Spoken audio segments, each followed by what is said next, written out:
September 19th, 1940, Warsaw, Poland. A 39-year-old cavalry officer named Witold Pilecki deliberately walks into a German street roundup. He carries false papers. He's trying to get arrested. He succeeds. Pilecki had a mission: infiltrate Auschwitz, organize resistance from within, and report what was really happening inside. The Polish underground needed intelligence. Pilecki volunteered to get it. 2 days later, he arrived at Auschwitz as prisoner number 4,859. What he found was hell. Prisoners beaten daily, medical experiments, death everywhere. The average survival time was months, sometimes weeks. But Pilecki didn't just survive, he built a resistance network of nearly 1,000 prisoners. They stole food and medicine, documented Nazi atrocities, and prepared for possible uprising. Most importantly, Pilecki established secret communication channels. Messages hidden in laundry, reports written in invisible ink, intelligence smuggled out by civilian workers. By early 1941, his reports detailed something horrifying. Auschwitz was becoming a factory for mass murder. Gas chambers were being built. Trainloads of people were arriving to be killed. His reports reached London. British and American intelligence received detailed accounts of systematic extermination. They didn't believe him. The reports seemed too extreme, too horrific to be true. But they were true. Pilecki remained in Auschwitz for 2.5 years. He watched the camp expand into an industrial death machine. He survived typhus, starvation, and daily brutality. He documented everything. In April 1943, he escaped.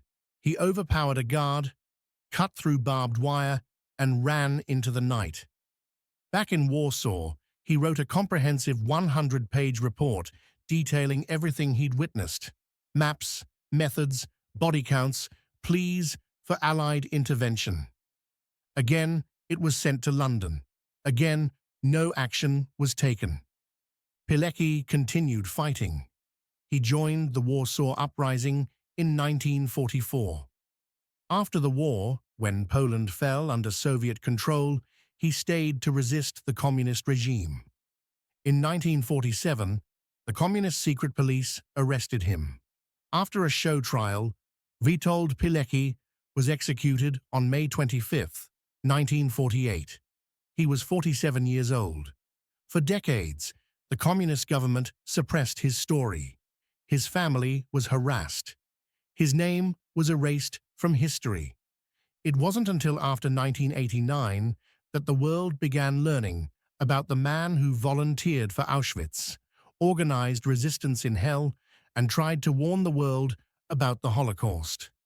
Witold Pilecki, one of the bravest humans who ever lived, unknown for half a century.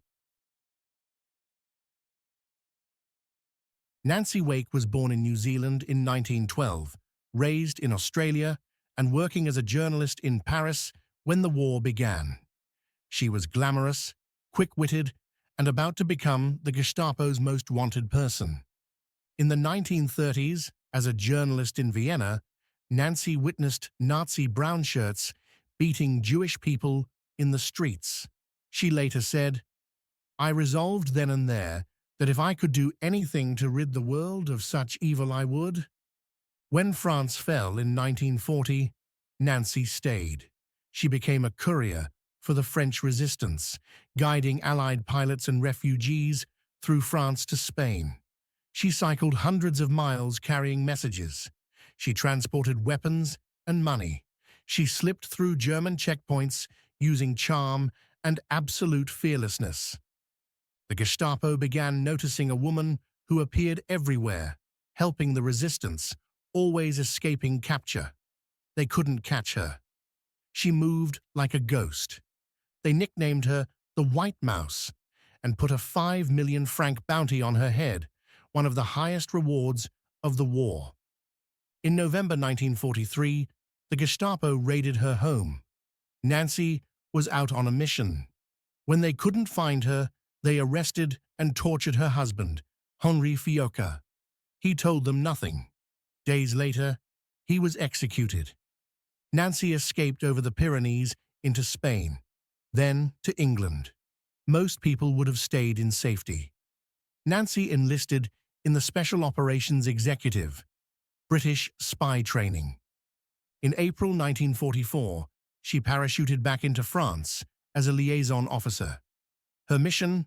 Coordinate resistance for D-Day. She led 7,000 Maquis fighters in guerrilla warfare against the Nazis. The stories are legendary. She personally led attacks on Gestapo headquarters. Once, when ambushed, she cycled over 200 kilometers through enemy territory to find another radio operator. In hand-to-hand combat with an SS officer, she killed him with a karate chop to the neck. She later said, "I was really surprised it worked." Her group killed over 1,400 German soldiers. They destroyed bridges, derailed trains, and helped make D-Day possible. After the war, Nancy Wake became one of the most decorated servicewomen in history. France gave her 3 Croix de Guerre. Britain awarded her the George Medal. America gave her the Medal of Freedom. Yet she struggled with the aftermath. Nightmares, PTSD, the loss of her husband. She never remarried. She lived modestly in Australia and later England, dying in 2011 at age 98. When asked how she wanted to be remembered, she said, "I don't see why we women should just wave our men a proud goodbye and then knit them balaclavas." Nancy Wake, the White Mouse, saved hundreds of lives, killed Nazis in combat, and became a legend. Yet she remains relatively unknown outside Australia and France. Our final story is about thousands of heroes, the Merchant Marine. These civilian sailors crewed cargo ships carrying troops, weapons, fuel, and supplies across the world's oceans. Here's a number that will shock you. 1 in 26 merchant mariners died during World War II. That's nearly 4%, a higher mortality rate than the US Marines. Over 9,000 American merchant mariners were killed. And unlike soldiers, they received no veterans benefits after the war, no GI Bill, no medical care, no recognition. Why? Because technically, they were civilians. The Merchant Marine story is the Battle of the Atlantic, the longest continuous campaign of World War II. Britain depended on supply ships to survive. Germany deployed hundreds of U-boats to sink those ships. Imagine being a merchant mariner. You join a convoy crossing the Atlantic. The voyage takes 2 weeks. German U-boats are hunting you in packs. You can't fight back effectively. Your ship might have defensive guns, but against submarines, useless. At night, you try to sleep, knowing a torpedo could hit any moment. You wear your life jacket constantly. You memorize where the lifeboats are. You try not to think about the icy water, where survival time is measured in minutes. In June 1942, convoy PQ-17 sailed for Russia. 35 merchant ships carrying tanks and planes for the Soviets. British intelligence falsely reported German battleships approaching. The Admiralty ordered the convoy to scatter and the naval escorts to withdraw. The merchant ships were left alone. Over the next week, German aircraft and U-boats hunted them down. 24 of 35 ships were sunk. Over 150 merchant mariners died. Survivors described watching ships explode in flames, knowing they could be next, hiding in ice floes, engine rooms flooded, men screaming in the water. But here's what's remarkable. The Merchant Marine kept sailing. After PQ-17, more convoys went to Russia. Men signed up knowing the risks, Because if they didn't, Britain would starve, Russia would fall, the war would be lost. These weren't soldiers trained for combat. They were sailors, engineers, cooks. Some were teenagers. Many were middle-aged fathers. One merchant mariner, Edwin O'Hara, survived 2 sinkings and 3 days in the water. When asked why he kept going back, he said simply, "It was my job. Those boys at the front needed supplies." After the war, these men came home to nothing. No parades, no benefits, no recognition. It wasn't until 1988, 43 years later, that the US government finally granted them full military status. In 2020, they received the Congressional Gold Medal. Most were already dead. Without the Merchant Marine, Britain would have fallen. There would have been no D-Day. The Soviet Union might have collapsed. They made victory possible. In 2024, the last American World War II merchant mariner died at age 98. An entire generation of forgotten heroes is gone.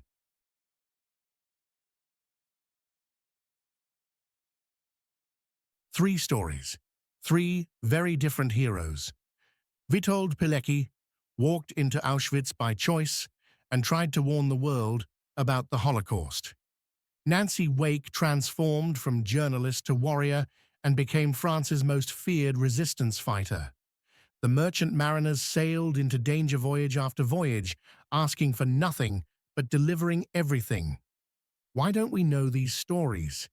Pilecki's was suppressed by communists. Nancy was a woman warrior in an era uncomfortable with that. The merchant marine were civilians in a military war. They didn't fit the narrative. But here's the truth. Most heroes are ordinary people. Most acts of courage happen far from cameras. Most people who changed history never got monuments. They were just people who, when faced with evil, decided to fight. Who, when asked to sacrifice, said yes. Who chose to do something when doing nothing would have been easier. What makes someone a hero? I think it's seeing something wrong and deciding you can't look away. Believing one person can make a difference, even when it seems impossible.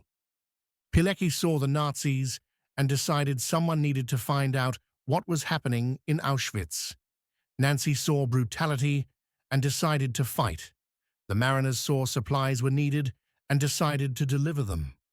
World War II is passing from living memory. The last veterans are dying.